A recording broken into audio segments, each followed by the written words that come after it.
Hi hello friends, welcome back my YouTube channel. ഇന്നത്തെ എൻ്റെ video എന്ന് പറയുന്നത് നമുക്ക് വേണ്ട ഇതുപോലെയുള്ള നമ്മുടെ ഇമിറ്റേഷൻ്റെ ആഭരണങ്ങൾ ഏതായാലും, ഇതിപ്പോൾ ഞാനൊരു മാലയാണ് എടുത്തേക്കുന്നത്. അത് നിങ്ങൾക്ക് കാണുമ്പോൾ തന്നെ അറിയാം, ഒരുപാട് കളറും കാര്യങ്ങളൊക്കെ കുറഞ്ഞ് മങ്ങി അഴുക്കായി കളറൊക്കെ പോയ ഒരു പഴയ ഒരു മാലയാണ്. അപ്പോൾ നമുക്കിതൊന്ന് ക്ലീൻ ചെയ്തെടുക്കുന്ന, നമ്മുടെ വീട്ടിൽ തന്നെ ചെയ്തെടുക്കാൻ പറ്റിയ ഒരു യൂസ്ഫുൾ ആയിട്ടുള്ള വീഡിയോ ആണ് ഇന്ന് ചെയ്യാൻ പോകുന്നത്. ഇതേലൊരു വീഡിയോ ഞാൻ 2-3 ചെയ്തിട്ടുണ്ട്. അതൊക്കെ അത്യാവശ്യം ഭയങ്കര റീച്ചായി പോയതുകൊണ്ടാണ് ഞാൻ വീണ്ടും ഇതുപോലത്തെ വീഡിയോ ചെയ്യാമെന്ന് വിചാരിച്ചത്. അപ്പോൾ നമുക്ക് ഓരോ മെത്തേഡാണ് കാണിക്കുന്നത്. അപ്പോൾ ഇന്ന് ഞാൻ കാണിക്കുന്ന വേറൊരു മെത്തേഡിലാണ്. അത് സിമ്പിളായിട്ടുള്ള 2 മെത്തേഡ് മാത്രമേ ഉള്ളൂ ഇന്ന് കാണിക്കുന്നത്. അപ്പം നമുക്ക് ആ ഒരു രീതി എന്താണ് ചെയ്തതെന്നുള്ളത് ഞാൻ കാണിച്ചു തരാം. അത്യാവശ്യം നമുക്ക് ഇത്രയും പഴകിയ ഒരു മാല നമുക്കൊന്ന് ഇടണം, അത്രയും രീതിയിൽ ഞാൻ ചെയ്ത് കാണിച്ചു തരാം കേട്ടോ. അപ്പോൾ ആദ്യം തന്നെ നമ്മൾ ഒരു ചെറിയ പാത്രത്തിനകത്തോട്ട്, പഴയൊരു പാത്രത്തിനകത്തോട്ട് ഒരു പകുതി നാരങ്ങ നീര് പിഴിഞ്ഞൊഴിക്കാവേ. പകുതി നാരങ്ങ നീരെടുത്തിട്ട് ഈ മാല അതിനകത്തൊരു 5 മിനിറ്റ് മുക്കി അതിനകത്ത് അങ്ങനെ വെക്കുക. അപ്പോൾ അതിൻ്റെ അഴുക്കും ക്ലാവും കാര്യങ്ങളൊക്കെ ഒരു 3/4 ഭാഗത്തോളം നമ്മുടെ ഈ നാരങ്ങ നീര് പിടിച്ചെടുക്കും കേട്ടോ. അപ്പം ഞാൻ പറഞ്ഞ പോലെ തന്നെ ഇത്രയും പഴകിയ ഒരു മാല ജസ്റ്റ് നമുക്ക് കുറച്ച് ദിവസം ഒന്ന് ഇടണം, അത്രയേ പറയുന്നുള്ളൂ. അതിനുവേണ്ടി മാത്രമാണ് ഞാനിത് കാണിക്കുന്നത്.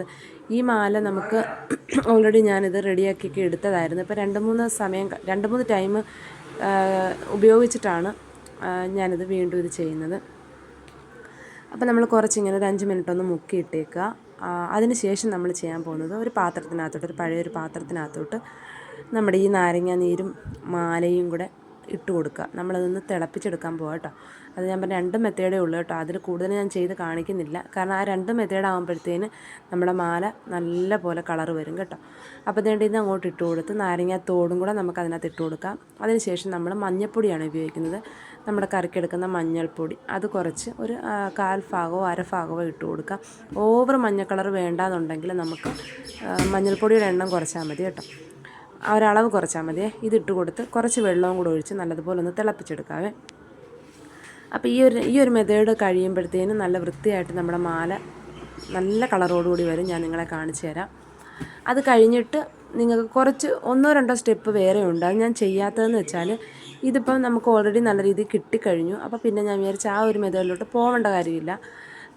അതുകൊണ്ടാണ് ഈ ഒരു 2 സ്റ്റെപ്പിൽ ഞാൻ സ്റ്റോപ്പ് ചെയ്ത് സിമ്പിളായിട്ടുള്ളത്. ഇതാകുമ്പോൾ എല്ലാവർക്കും ചെയ്യാൻ പറ്റിയ മെത്തേഡാണ്. അടുത്ത 2 മെത്തേഡൂടെ ഞാൻ കാണിച്ചു തരാം, പറഞ്ഞു തരാം എന്താ ചെയ്യേണ്ടതെന്ന്. ഇത് സ്റ്റോപ്പ് ചെയ്യുന്നവർക്ക് ഇവിടെ സ്റ്റോപ്പ് ചെയ്യാം. ഇപ്പം തന്നെ നിങ്ങൾ കണ്ടു കാണും, അതിൻ്റെ അഴുക്കും കാര്യങ്ങളൊക്കെ പോയി നല്ല കളർ കിട്ടിയിട്ടുണ്ട് കേട്ടോ. ഓവർ മഞ്ഞ വേണ്ട എന്നുള്ളവർക്ക് മഞ്ഞൾപ്പൊടിയുടെ ആ ഒരു അളവ് കുറച്ചാൽ മതി. അപ്പോൾ വേണ്ട ഇത് നമുക്ക് തിളച്ച് ഒന്ന് ഓഫ് ചെയ്ത് കഴിഞ്ഞിട്ട് തണുത്ത വെള്ളത്തിനകത്തോട്ട് ഇട്ട് കൊടുക്കാം. തണുത്ത വെള്ളം ഉദ്ദേശിച്ചത് നമ്മുടെ സാധാ പച്ചവെള്ളമാണ്. അപ്പോൾ നമ്മുടെ മാലയുടെ പരിപാടി ഇവിടെ കഴിഞ്ഞു. അപ്പോൾ നിങ്ങൾക്ക് കാണുമ്പോൾ തന്നെ അറിയാം, അഴുക്കും കാര്യങ്ങളും എല്ലാം പോയി, ക്ലാവെല്ലാം പോയി നല്ല രീതിയിൽ നമ്മുടെ മാല കിട്ടിയിട്ടുണ്ട്. അപ്പോൾ ഒരു 4 മിനിറ്റ് വീഡിയോ ആണ് ഇത് കേട്ടോ. അതുകൊണ്ടാണ് പെട്ടെന്ന് ഞാൻ നിർത്തുന്നത്.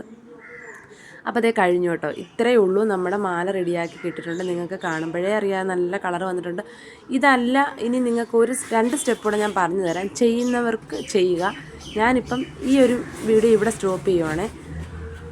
അതായത് നമ്മുടെ ടൂത്ത് പേസ്റ്റ് ഏതായാലും കുഴപ്പമില്ല, ഒരു പഴയ ബ്രഷിനകത്തെടുത്ത് നമുക്ക് ഈ ഒരു സ്റ്റെപ്പ് കഴിഞ്ഞിട്ട് ഈ മാല ഒന്ന് തുടച്ചെടുത്തതിന് ശേഷം പേസ്റ്റ് ഇട്ട് നല്ലതുപോലെ ഒന്ന് തേച്ച് കൊടുത്ത് കഴുകി എടുത്തിട്ട് നമ്മുടെ ഒന്ന് തുടച്ച് മാറ്റി നമ്മുടെ ടാൽക്കം പൗഡറിനകത്തൊന്ന് മുക്കിയെടുക്കാം.